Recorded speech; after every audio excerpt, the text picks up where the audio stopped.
એમનું નિવેદનમાં જે કાંઈ કહેવામાં આવ્યું છે એને ઇનકાર કરી શકાય તેમ નથી અને એને આડકત રીતે સમાજના દીકરાઓને ચેતવ્યા છે કે ભાઈ આ તમે બંધ કરો.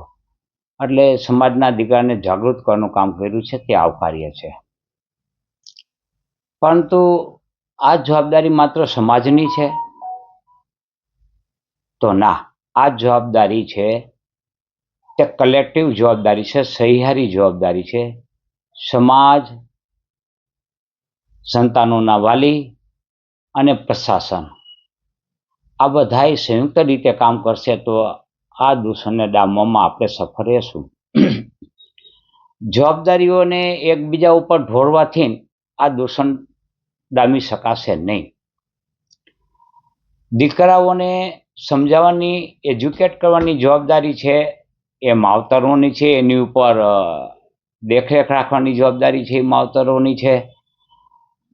સમાજના દીકરાઓને આ અંગેનું શિક્ષણ આપવું એની જવાબદારી સમાજની છે. અને આમ છતાં સમાજના દીકરાઓ જો આમાં પાછા ન વળે તો એની ઉપરની કાર્યવાહી કરવાની જવાબદારી પ્રશાસનની છે.